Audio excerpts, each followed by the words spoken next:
Hi friends, എല്ലാവർക്കും ലുബീഷാസ് കിച്ചൻ്റെ പുതിയൊരു വീഡിയോയിലേക്ക് സ്വാഗതം. അപ്പോൾ ഇന്ന് ഞാനിവിടെ തയ്യാറാക്കുന്നത് പഴം വെച്ചിട്ടൊരു പുളിശ്ശേരിയാണ്.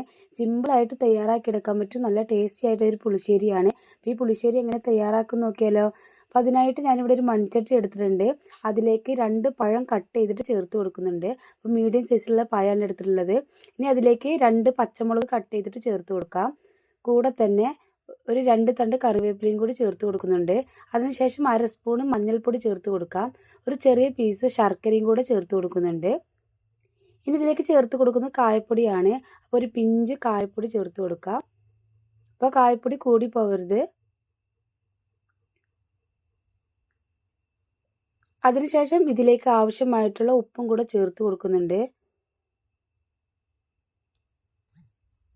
ഒരു 1/2 സ്പൂൺ ഉപ്പ് ചേർത്ത് കൊടുക്കാം. ഇനി ഇത് മുങ്ങാൻ പാകത്തിന് വെള്ളം കൂടി ഒഴിച്ചു കൊടുക്കുന്നുണ്ട്.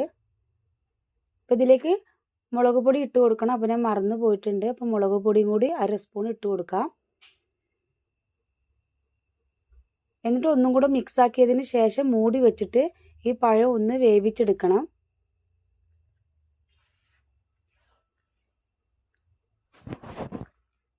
ഇത് വേവുന്ന സമയം കൊണ്ട് നമുക്കൊരു അരപ്പ് തയ്യാറാക്കണം. അപ്പോൾ ഒരു മിക്സിയുടെ ജാർ എടുത്തിട്ടുണ്ട്. അതിലേക്ക് 1/2 മുറി നാളികേരം ചിരകിയത് ചേർത്ത് കൊടുക്കാം. ഒരു 1/4 സ്പൂൺ ചെറിയ ജീരകം ചേർത്ത് കൊടുക്കാം. അതിനുശേഷം ഒരു പച്ചമുളകാണ്, അതൊന്ന് കട്ട് ചെയ്തിട്ട് ഇതിലേക്ക് ഇട്ട് കൊടുക്കുന്നുണ്ട്. എന്നിട്ട് ഇത് അരച്ചെടുക്കാൻ പാകത്തിന് കുറച്ച് വെള്ളം ചേർത്ത് കൊടുക്കുന്നുണ്ട്. എന്നിട്ട് ഇതൊന്ന് നന്നായിട്ട് അരച്ചെടുക്കണം.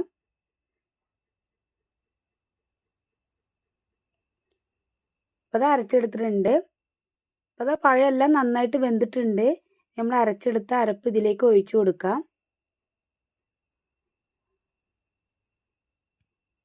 ഞാൻ മിക്സിയുടെ ജാറിലേക്ക് തന്നെ കുറച്ച് വെള്ളം ഒഴിച്ചു കൊടുത്തിട്ട് ഇതിലേക്ക് ഒഴിച്ചു കൊടുക്കുന്നുണ്ട്.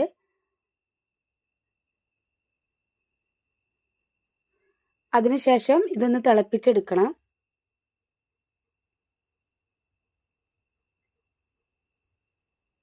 അപ്പോൾ നന്നായിട്ട് മിക്സ് ആക്കിയതിന് ശേഷം ഞാൻ ഇത് തിളക്കുന്നത് വരെ ഒന്ന് വെയിറ്റ് ചെയ്യുന്നുണ്ട്. അപ്പോൾ തിളച്ച് വന്നിട്ടുണ്ട്. ഇനി ഇതിലേക്ക് നല്ല കട്ടിയുള്ള പുളിയില്ലാത്ത ഒരു കപ്പ് തൈരാണ് ഒഴിച്ചു കൊടുക്കുന്നത്. അപ്പോൾ ഫ്ലെയിം ഓഫ് ചെയ്തതിന് ശേഷം വേണം തൈര് ഒഴിച്ചു കൊടുക്കാനായിട്ട്. തൈരും കൂടെ ഒഴിച്ചു കൊടുത്ത് നന്നായിട്ടൊന്ന് മിക്സ് ആക്കി എടുക്കുന്നുണ്ട്. ഈ സമയത്ത് ഉപ്പിൻ്റെ കുറവൊക്കെ ഉണ്ടെങ്കിൽ നോക്കിയിട്ട് ഉപ്പൊക്കെ ചേർത്ത് കൊടുക്കാവുന്നതാണ്. ഇതിൻ്റെ മുകളിലേക്കൊന്ന് താളിച്ചൊഴിക്കണം. അപ്പോൾ അതിനായിട്ട് ഞാനൊരു ചട്ടി വെച്ചിട്ടുണ്ട്. അതിലേക്ക് ഞാൻ വെളിച്ചെണ്ണയാണ് ചേർത്ത് കൊടുക്കുന്നത്. ഒരു 2 ടേബിൾ സ്പൂൺ വെളിച്ചെണ്ണ ചേർത്ത് കൊടുക്കാം. എണ്ണ ചൂടായതിനു ശേഷം അതിലേക്ക് ഞാൻ 1 സ്പൂൺ കടുക് ചേർത്ത് കൊടുക്കുന്നുണ്ട്. ഒരു 1/4 സ്പൂൺ ഉലുവയും കൂടെ ചേർത്ത് കൊടുക്കാം. ഇനി ഇത് രണ്ടും ഒന്ന് പൊട്ടി വരണം. അപ്പോൾ കടുക് ഉലുവയൊക്കെ പൊട്ടി വന്നിട്ടുണ്ട്. ഇനി ഇതിലേക്ക് വറ്റൽമുളക് ചേർത്ത് കൊടുക്കാം. ഒരു 3 വറ്റൽമുളക് ഒന്ന് കട്ട് ചെയ്തിട്ട് ചേർത്ത് കൊടുക്കുന്നുണ്ട്. ഇനി ഫ്ലെയിം ഓഫ് ചെയ്യാം. അതിനുശേഷം 2 തണ്ട് കറിവേപ്പില ചേർത്ത് കൊടുക്കാം.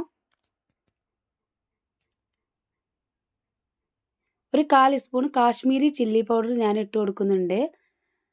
അത് ഓപ്ഷണലാണ്, നിർബന്ധമില്ല. കറിക്ക് നല്ലൊരു കളർ കിട്ടാൻ വേണ്ടിയിട്ടാണ്. അപ്പോൾ ഫ്ലെയിം ഓഫ് ചെയ്തതിന് ശേഷം മാത്രം ഇട്ട് കൊടുത്താൽ മതി, അല്ലെങ്കിൽ കരിഞ്ഞു പോവും. ഇനി നന്നായി മിക്സ് ആക്കിയതിന് ശേഷം ഇത് നമ്മുടെ കറിയിലേക്ക് ഒഴിച്ചു കൊടുക്കാം. വളരെ സിമ്പിളായിട്ട് തയ്യാറാക്കി എടുക്കാൻ പറ്റുന്ന പഴം വെച്ചുള്ള ഒരു പുളിശ്ശേരിയാണ്. ഇപ്പോൾ ഓണൊക്കെയാണ് വരുന്നത്. എല്ലാവരും ഇതുപോലെ ഒന്ന് ട്രൈ ചെയ്യുക. ട്രൈ ചെയ്തിട്ട് നിങ്ങളുടെ ഫീഡ്ബാക്ക് ഒക്കെ അറിയിക്കുക. അപ്പോൾ ഇതുവരെ സബ്സ്ക്രൈബ് ചെയ്യാതെ ആരെങ്കിലും കാണുന്നുണ്ടെങ്കിൽ പ്ലീസ് ഒന്ന് സബ്സ്ക്രൈബ് ചെയ്യുക. സബ്സ്ക്രൈബ് ചെയ്യുന്ന സമയത്ത് തൊട്ടടുത്തൊരു കുഞ്ഞു ബെല്ലൈക്കൻ കൂടെ കാണാം. അതിൽ ഓൾ എന്ന ഓപ്ഷൻ തന്നെ സെലക്ട് ചെയ്യുക. അപ്പോഴാണ് ഞാനിടുന്ന പുതിയ പുതിയ വീഡിയോസ് നിങ്ങൾക്ക് അപ്പോൾ തന്നെ നോട്ടിഫിക്കേഷൻ ആയിട്ട് ലഭിക്കുന്നത്. അപ്പോൾ ഇൻഷാ അല്ലാഹ് അടുത്തൊരു പുതിയ വീഡിയോ ആയിട്ട് വീണ്ടും കാണാം. Okay, by.